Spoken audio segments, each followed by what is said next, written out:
Welcome back to another PT Pearl from the Optimal Body Podcast. I'm Dr. Dom. I'm Doc Jen. And today we're going to be talking about that posterior pelvic tilt, what it means, what is even the importance of that pelvic tilt, and how you can become a little more aware of what you're doing there.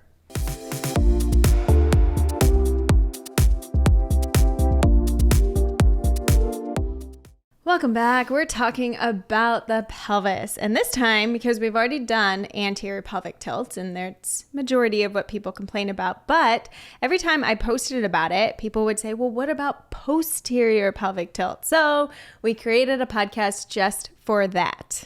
I think what we need to clarify is that people shouldn't be complaining about the tilt itself. A lot of people are complaining about what results from maybe always hanging out in anterior pelvic tilt, doing it through movements that their body isn't prepared to do, and the symptoms that come up from it. Well, and I think because there's a lot of diagnosing that goes along with pain problems, where people say, oh, this is why you have pain. Oh, you have valgus knee. That's why you have knee pain. Oh, right. Yeah. Which we're going to continue to talk through every single podcast to really hopefully help dispel a lot of these myths. But we know now for a fact, it's in studies, that we just can't directly correlate a structural issue to a pain point, because we know that we have a lot of asymptomatic people moving around with these same structures. But just because you have a posterior pelvic tilt doesn't mean that you have pain or will result in pain. So, anterior pelvic tilt versus posterior pelvic tilt. Right? What is it? Anterior pelvic tilt, which again we talked about in last week's podcast, where you're kind of dumping those hip bones or those knobby things in front of your hips down towards your thighs, and it's making a big arch in your back, which is also called your lordosis in your lumbar area, your lumbar lordosis. Where if we go into posterior pelvic tilt, that's where you might be thinking of more of like a rounded lower back or like a flat low back. And that's like you're sitting in your computer or sitting on your couch posture where your low back is more rounded.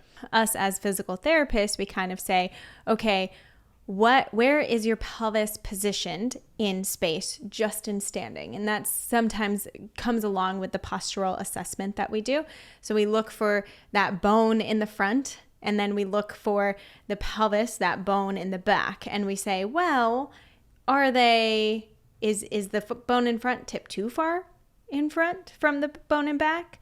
Or is it aligned and it's kind of going backwards the other way? Is it neutral? And we kind of have to use our eyes to assess what's happening in this standing posture. And that's usually where we'll determine whether it's anterior pelvic tilt or posterior pelvic tilt or neutral. Not only just our pelvis alone, but like where is that sitting in relation to our rib cage as well, as far as where that's positioned in the sagittal plane. Because when we work out in the weight room, when we do all these exercises, a lot of what we do is in this sagittal plane, with squats, with push-ups, with all sorts of these just dual lever when we're just moving both our arms or both of our legs. We should be aware of what our pelvis and our rib cage are doing in that sagittal plane during that exercise. And that's where I think it becomes more important to know whether we like to hang out in an anterior or a posterior pelvic tilt. That's when it might have a little bit more correlation to whether we might feel pain or soreness or a little more stress in certain areas based on how we're positioning. And I love that you bring up the rib cage, because I think when people think anterior or posterior pelvic tilt, we think of it in isolation. Like, right? So we're usually just thinking, oh, my pelvis is dumped forward. That must mean I have tight hip flexors. Or my pelvis is dumped backwards in this posterior pelvic tilt. That must mean that I have really tight glutes and there's nothing that I can do. But it's funny because even as you do that, as we're just sitting here on the podcast, you tip your pelvis forward and it like throws your chest and your rib cage forward, and then your shoulders do something different, all the way up to your neck and your chin, you do something different. And then you sit back and it immediately changes everything that's sitting on top of that, because your pelvis is that base, is that foundation that your spinal cord sits on. So it's always going to find this balance point. So if my think of your pelvis, so we're talking about posterior pelvic tilt, so think of it going backwards, right? Where your hip bones are coming up toward your rib cage. Well, if it's going into posterior pelvic tilt, then that means your rib cage is going to go to anterior tilt. So this rib cage that usually sits kind of just right on top of the pelvis, ideally is what we want, is now going to kind of be rotated down, right? And those shoulders will start to fall forward. Maybe you kind of get like that hump kind of forming into the back because we're not really now expanding from that rib cage. And now what that also is going to do, which we've talked about before, is going to throw off our pressure system. Because now how I'm breathing, how I'm pulling in the air and absorbing it through my body to come back out, it's now I'm in this posture where it's now going to go more toward my back. It's going to go more toward my pelvic floor in the front. Like it's going to be dispersed a little bit differently. I'm not going to have this good intra-abdominal pressure that just kind of expands the whole like front, back, sides. It's going to go into more like pinpointed areas rather than a disbursement of our pressure. But we don't always want to correlate how we hold ourselves with pain, or we don't want to say like, oh, you have pain in your low back. That's because you are in a posterior pelvic tilt. You're putting too much pressure in this area. We cannot just correlate this particular structure or the way that I hold myself to determine the fact that I have pain. There's so many muscles that are involved in what and why, we hold our pelvis in a certain, position.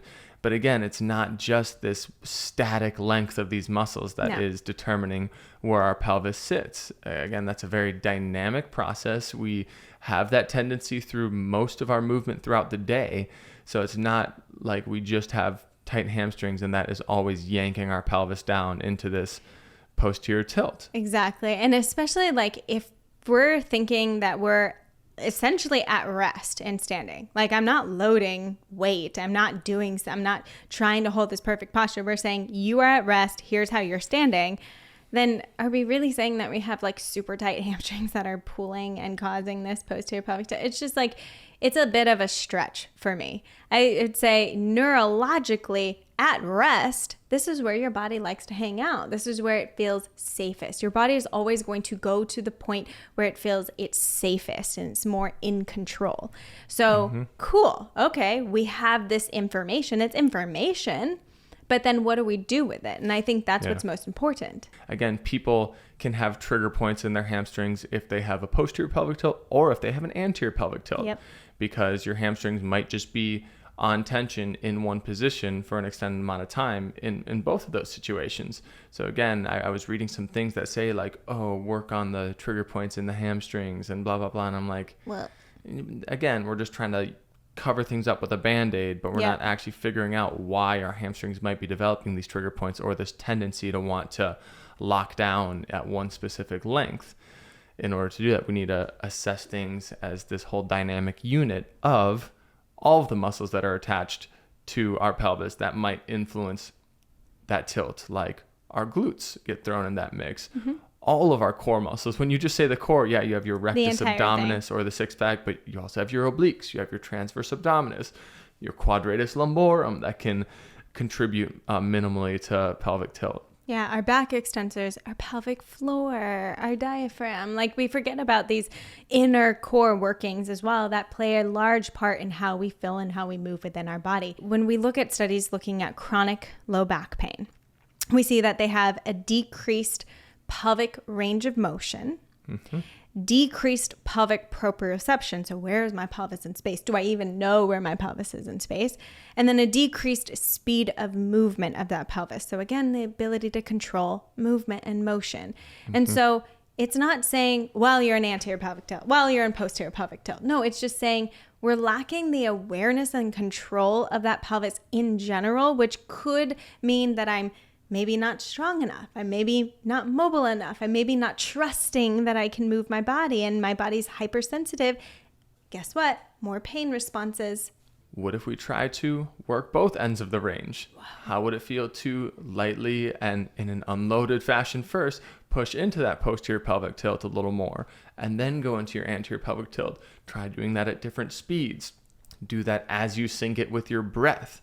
I think syncing exercises with breath to me is one of the most powerful things because our breath is something we do autonomically or automatically. So if we consciously train our pelvic tilt, while we're consciously breathing, doing inhales and exhales, that could help to cement it in as a more autonomic or automatic response or pattern. You're going to have to just explore and go on a huge exploration of how my pelvis moves in space. And so there's different ways that you can do that. One of them, lying on your back. So if you lie on your back with your legs hook lying, which means that you're just bent knees. Knees are bent, Feet on the floor. What does it feel like without moving the body? So now the body is supported by the ground. The feet are relaxed and supported by the ground. So that's why it's kind of good to now we're just moving through the pelvis. What does it feel like to pull my pelvic bones toward my rib cage? What does it feel like to pull my pelvic bones toward my thighs? What muscles feel like they're coming on? Can I move it without much musculature? Can I pull from my feet that are on the ground and move my body? Sitting on a ball. So sitting on like a big physio ball or Swiss ball, depending on what you call it, but kind of allowing and trying not to move their shoulders. And I think that's what happens a lot when we see clients is that the rib cage and the shoulders end up going. And you know what? If that's where you're starting, cool. You're still getting some pelvic motion there. If that's where you're starting, whatever, that's great. You're starting. Now we just get to hone in that proprioceptive neural input. Okay, now I'm just compartmentalizing and moving just the pelvis and getting used to what that feels like. Exactly. You can do it in standing. You can do it in kneeling. You can do it hands and knees, like doing a cat-cow or cat-camel pose. Like that's a great way to start to understand what your low back, what your pelvis is doing. I want you to start to feel like, what do I feel turn on or get really tight if I go into more of a posterior pelvic tilt? What feels like it goes on or gets really tight if I go more into that anterior pelvic tilt? Like what is happening in my body? What do I feel from my shoulders? Do I feel like they're moving? Do I feel, and when we just start to do this, programming it with the breath, like Dom said, we start to program in that awareness. And what I like, so Vinny Rehab, he said this analogy quite a long time ago, but if we think of our body moving along a spectrum, it's never that we're like always stuck one way fully on that end of the spectrum. Like you are only like max posterior pelvic tilt when you hang out, or you're max anterior. You're usually on the spectrum. So now if we're on more of the spectrum toward posterior pelvic tilt, say we go into that posterior pelvic tilt even more, and then we go all the way to the other side to anterior pelvic tilt. And then we play that line of getting the body used to control in both directions so that at rest, maybe neurologically, without having to turn on any muscles, your body starts to find that quote unquote neutral position within your own body. And that's would be something that's hugely important. We go over this a ton in the Optimal Body membership. That is what we're doing, is trying to cue you back into awareness within your own body, right? We actually help guide you. Like, here's what your body's usually doing. Here's where we can go into. Here's explore this motion, explore that motion. Oh, maybe this is why this is happening. And so I'm really mindful, and that's the feedback I get a lot. And I appreciate that it's people are learning as they're moving in the optimal body. And they're understanding their body, they're understanding why things are happening, and that makes me so happy to hear. Thanks so much for joining us on another episode. I hope you learned a ton about what's happening at the pelvis, and hopefully you feel a little bit more empowered and safe to be able to move in your body and explore. If you have more questions, drop them below, and don't forget to hit that subscribe so you don't miss any episodes in the future.